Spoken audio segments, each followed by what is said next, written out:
Vamos lá, tudo bem, pessoal? Começando aqui essa parte sobre algarismos significativos. Separei duas questõezinhas bem tranquilas aí para vocês, certo? Lembrando que essa parte de algarismos significativos vai ser uma parte que talvez não tenha uma questão em prova só sobre os algarismos significativos, mas é um assunto que você tem que estar em mente, esse assunto, porque é um assunto que você vai aplicar várias questões, principalmente na hora de fechar o resultado final para ir lá marcar a alternativa que você deseja. Então, vou começar primeiro aqui com a parte de arredondamento, certo? Primeiro vou explicar algumas regras, né, de arredondamento de números significativos, e a gente vai aplicar essas regras a essas opções aqui bem rapidinho, bem tranquilo, e para mostrar para vocês que é super tranquilo essa parte, que é um assunto bem básico, mas que tem que ter atenção, porque senão, quando chegar lá em assuntos mais complexos e deixar isso aí passar, acaba confundindo, certo? Então vamos construir uma base sólida aí. Vamos lá, primeira questão.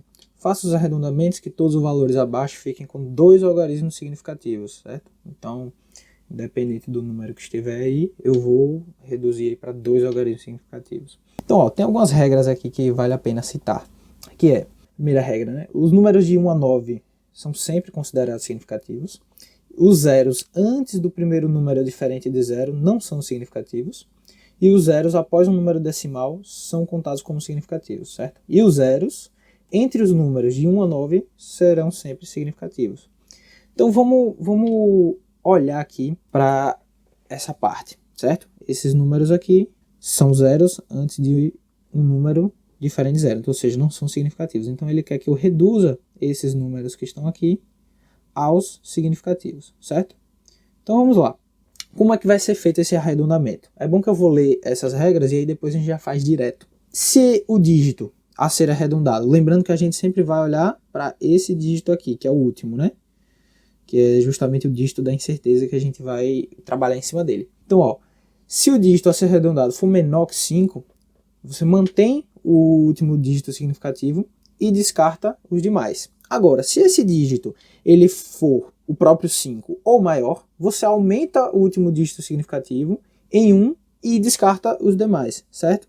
Então, ó, esse aqui vai ser o caso do 5, do próprio 5. Então, a gente vai aumentar ele em 1 e vai lá para o próximo. Então, ó, então a gente vai ter aqui esse primeiro passo e vai coincidir sendo o único passo. A gente vai aumentar esse daqui, no caso, em 1. Então, vai ficar 0,0036 e a unidade, né? Sempre bom lembrar da unidade.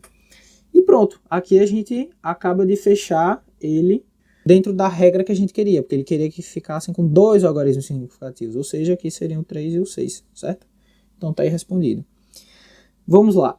Para a letra B, a gente vai ter uma regra também muito importante, que é o seguinte, que se o dígito após o último significativo é 5, seguido apenas por zeros, você deve arredondar para o número par mais próximo. Então, olha aí o exemplo, certo? A gente tem aqui o 29,5 e depois ele está seguido apenas de zeros. Então, a gente vai arredondar para o número par mais próximo, que esse número seria justamente o quê? O 30, certo? 30 gramas. E está aí nossa unidade. E você vai ver que as próximas também vai ser em cima disso, ó. Mesma coisa aqui. O par mais próximo nesse caso vai ser 26, certo? Então é uma regra importante. Olha esse caso aqui. Esse caso também é bom porque ó, aqui é um exemplo onde você acabou ao arredondar incrementando, né? Aqui você só retirou, né? Truncou esse 5. Nesse caso também vai fazer a mesma coisa. Porque o próximo número para aqui seria o 98. Então, 98. Certo? E aqui a gente vai aplicar aquelas outras regras que eu falei lá na frente, que é a parte de arredondar com base nesse último número aqui, né? Então, nesse caso, a gente faria como? Como esse último algarismo ele é maior que 5, a gente incrementa o próximo, certo? E descarta ele. Então, vai ficar 4, 5, 6. Você vai ver que a gente vai fazer isso novamente, que esse algarismo é maior que 5, a gente vai incrementar esse e descartar o outro. Então, o próximo passo seria o 0,046.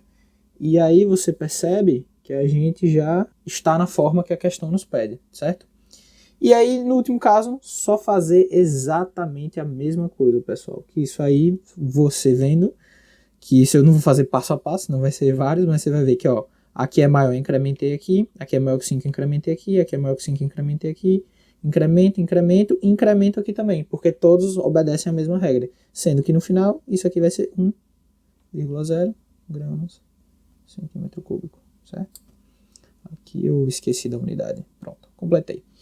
Então pronto, dessa forma nós fizemos o arredondamento da forma correta, obedecendo regras, certo? De arredondamento, coisa que eu sugiro que vocês pesquisem, que vocês se aprofundem um pouquinho, porque vale muito a pena essa parte.